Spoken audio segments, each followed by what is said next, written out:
Paz do Senhor Jesus. Na madrugada de sexta para sábado, eu tive aí um sonho onde o presidente Jair Bolsonaro, ele sofria um atentado de bomba. E ele estava, parecia ser assim, na região assim, de Samambaia, né? Ele conversando com as pessoas, né, numa certa distância. Ele estava com uma camisa branca social, era um dia claro. Aparentemente que não aconteceria nada. De repente houve uma explosão e, ao olhar para ele estava no chão e parecia que como morto. E aqui assim saía sangue assim saindo sangue assim da boca dele, né? E as pessoas ali tentando acordá-lo, algo parecido ali, e ele inerte, né? E do outro lado assim tava o pessoal assim assustado, que tinha um carro, tipo parecendo aqueles carros japoneses, aquelas topiquezinha, né, que tem suporte ali atrás ali para carregar coisas, né? Enfim, e debaixo dela assim tinha outra bomba, e a luzinha ficava piscando e apagando, né, uma luzinha vermelha, e as pessoas pedindo ali para se afastar do carro, e parece que eram os peritos, alguma coisa assim, verificando ali como é que fariam para desativar a outra bomba. Então pareciam ser duas bombas, né? A que estourou, né? Eu não sei se foi alguém que, como um homem-bomba, assim, vamos assim dizer, né? Ou se foi um outro carro que estourou, eu não vi. Só a explosão e ele sendo jogado e caindo, vamos assim dizer, e essa outra bomba em outro carro, né? E eu vi um noticiário aí semana passada aí do presidente andando aí por Taguatinga, conversando com as pessoas. Então parecia ser tipo aquele modelo ali, tipo aquele estilo. Ele estava ali conversando com as pessoas, tal, se relacionando, né? De repente houve uma explosão. É claro que ele tem equipe de segurança, né? Mas deve se vigiar aí nessas caminhadas aí, nessas andanças aí pela cidade, né? Deve ser sigiloso isso, mas infelizmente é complicado, né? Porque o presidente começa a andar num lugar, numa cidade satélite, aquilo ali rapidinho se espalha, né? E se alguém tiver com má intenção, né? Eu já tiver algo preparado, né? Quem sabe já tem até algo preparado. Ou também não quer dizer que seja neste modelo, mas pode ser que haja alguma coisa nesse sentido, né?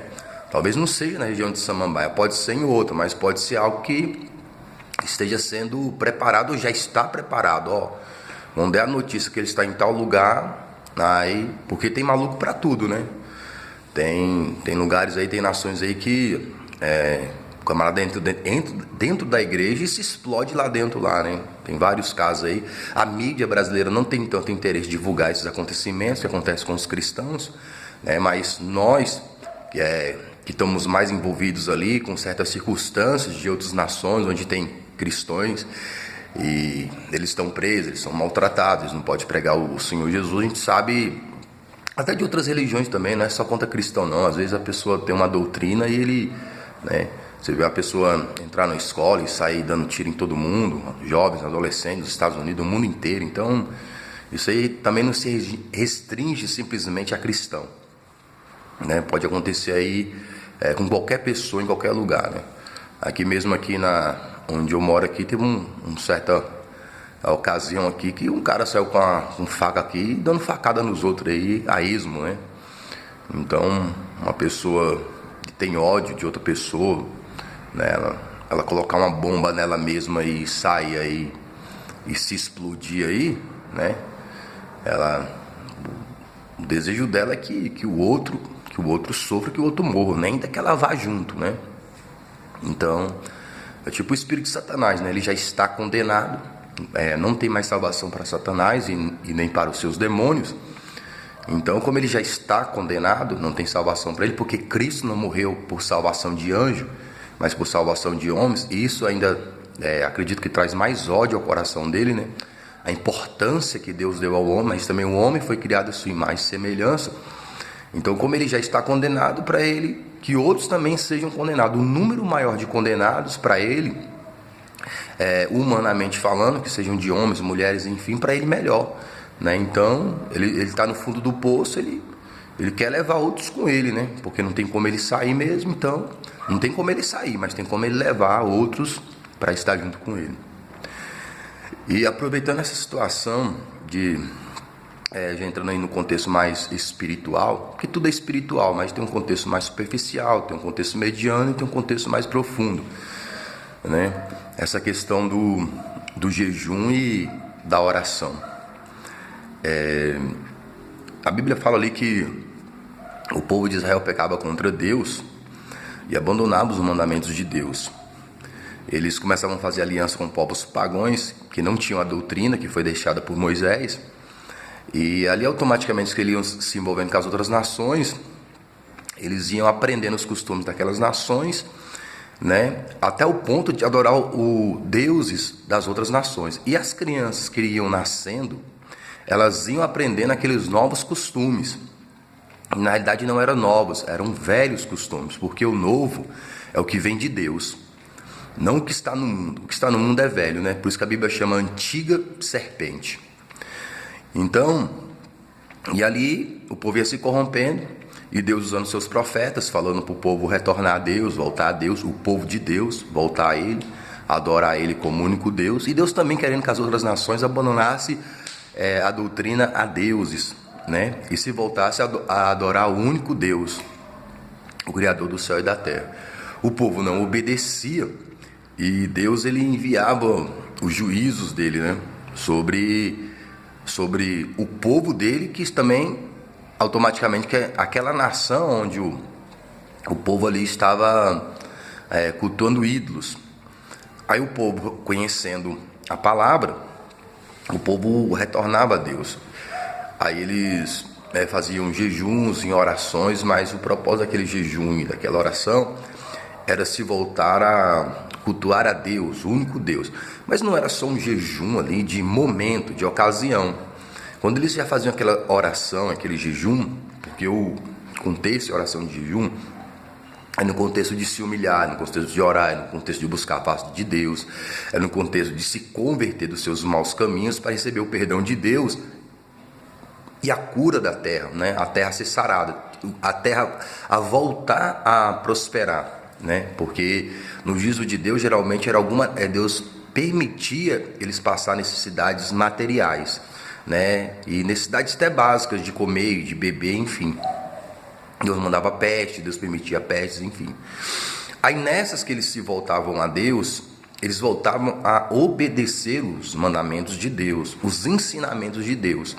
E Deus, por misericórdia, né? Deus tirava aquele juízo, né?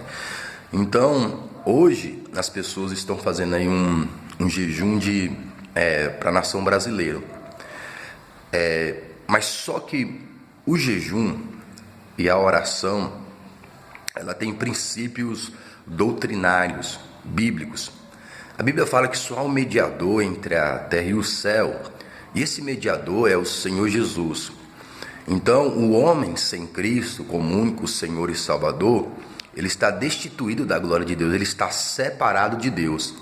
A Bíblia fala que quem não tem Cristo como único Senhor e mediador, biblicamente, teologicamente, espiritualmente falando, é visto como inimigo de Deus, ainda está como inimigo de Deus. Por mais que tenha boas obras, por mais que faça caridade, né, a pessoa ainda está nessa situação de trevas, né? E para você poder sair dessa situação de trevas, de inimizade contra Deus, você tem que entregar sua alma ao Senhor Jesus como único Senhor e Salvador da sua alma. Porque Cristo é a luz. Quando a pessoa recebe Cristo, vem a luz no seu interior e as trevas são repreendidas. A condenação que há de vir sobre aqueles que rejeitaram Cristo. Então, quando você se faz oração, tem que ser em Cristo para que o Pai aceite. Orações que não são feitas em Cristo, o Pai não recebe. O Pai só nos recebe em Cristo. Ele é o único mediador. Por exemplo, a Babilônia, ela tinha vários deuses, mas havia um jovem ali, havia um povo ali que adorava um único Deus. E essa representação veio pela vida de Daniel. Daniel, ele começou a interceder pelo povo que estava preso, né, no cativeiro de Nabucodonosor, ainda que ele vivesse uma vida regalada, uma vida folgada. Ele vivia uma vida de príncipe ali, né? Então, para ele mesmo não estava tão difícil assim, mas só que Daniel era um homem tão voltado para o céu que ele se sentia cativo da Babilônia. Ele não queria ser alguma coisa na Babilônia. Ele queria ser alguma coisa no templo, na Nova Jerusalém, no reino de Deus. E ele começou a se humilhar ao Senhor pelos seus pecados, pecados dos seus pais e o pecado da nação judaica que tinha abandonado Deus, né? Porque no tempo de Daniel, eles iam no templo, eles faziam culto a Deus, mas eles também faziam culto a demônios. Então eles estavam numa mesclagem, né? Eles não deixaram de frequentar o templo, mas não deixaram de adorar demônios. E Deus levantava profetas, né, para exortar os príncipes, o rei, né, as lideranças da época, que se voltassem a cultuar somente a Deus. Então, nessa época, hoje, existem vários mediadores. Tem muitas pessoas que têm mediadores ou mediadora, né, em relação a Deus. E só há um mediador. Então, no contexto espiritual, é como se aqueles que tivessem outros mediadores, além de Cristo, fosse uma Babilônia espiritual, né? E o povo tivesse que se voltar a adorar somente a Deus. É somente um só mediador, que é o Senhor Jesus Cristo. Então, quando você faz oração e jejum e você não tem essas bases espirituais, essa inspiração, essa prática, essa obediência, para Deus não tem valor nenhum. Quem recebe essa oração, quem recebe esse jejum, são os demônios. Por quê? Porque não está indo no caminho da salvação, não está indo no caminho da comunhão com Deus. Então, a oração e o jejum, para ter peso, para que Deus responda, a primeira coisa que a pessoa tem que crer é em Cristo como único Senhor e Salvador. Arrepender dos pecados e se converter a Cristo como único Salvador, Senhor, mediador da sua alma, da sua vida. Então as pessoas estão movimentando a nação inteira para fazer oração e jejum. Então existem várias religiões que fazem oração e jejum, até mais do que cristão, entendeu? Eles fazem longos dias de oração e de jejum, mas não alcança Deus, não alcança o trono de Deus. Por quê? Porque não é feito em Cristo como único Senhor e mediador. Então as pessoas que têm esse conhecimento, elas não estão passando esse conhecimento. Pastores, líderes, não, vamos todo mundo fazer oração, vamos todo mundo fazer jejum. Não é todo mundo não. É quem se arrependeu dos pecados e tem Cristo como único Senhor e mediador. E esses que têm esse conhecimento têm que se arrepender dos seus adultérios, das suas prostituições, do seu amor ao dinheiro, do seu amor à fama, do seu amor a louvores e glórias humanas. E se arrepender não é só naquele momento, é se arrepender para não fazer mais, se voltar a Deus e voltar aos mandamentos de Deus, abandonar as alianças pagãs que contaminam os costumes da doutrina de Cristo e se apegar a Deus. E se Deus olhar lá no céu e ver sinceridade no coração, Deus perdoará os pecados e sarará a terra. E aqueles que não têm Cristo como único Senhor e mediador, que tem outros santos, que têm santas, devem se arrepender dessa idolatria, devem se arrepender desses falsos caminhos e se apegar somente a Cristo. Porque qualquer caminho que não leva a Cristo como único mediador e salvador e Senhor da alma é um falso caminho. Ainda que se use meias verdades, porque Maria foi uma mulher santa, São Paulo, São Pedro, né? Todos os santos citados na Bíblia realmente foram santos, estão no paraíso, mas eles não são o caminho da salvação, eles não são o caminho da redenção, não é eles que perdoam pecados, não é eles que estão no Santo dos Santos. Quem está no Santo dos Santos intercedendo por nós é o Senhor Jesus Cristo. Não é a irmã Maria, não é o irmão Pedro, não é o irmão Paulo, não é nenhum santo, não é nenhum apóstolo. Quem está lá no Santo dos Santos intercedendo por nós é o Senhor Jesus. Quem enviou o Espírito Santo foi e é o Senhor Jesus. Não é Maria que mandou enviar o Espírito Santo, não é São Paulo, não é São Pedro que enviou o Espírito Santo. Eles não têm autoridade, eles estão no paraíso, eles estão em outra região celeste, no reino e na justiça de Deus. Quem está diante do Pai, do lado do Pai, à direita do Pai, intercedendo por nós, é o Senhor Jesus Cristo. Quem vai voltar para buscar os fiéis não é Maria, não é Pedro, não é Paulo, não é Elias, não é Moisés, não é Enoque, não é Samuel, não é Davi, não é Abraão. Quem vai voltar para buscar os fiéis é o Senhor Jesus Cristo. A igreja do Senhor não tem vários noivos, só tem um noivo, que foi aquele que morreu e ao terceiro dia ressuscitou. A paz do Senhor Jesus e boa meditação das coisas do céu.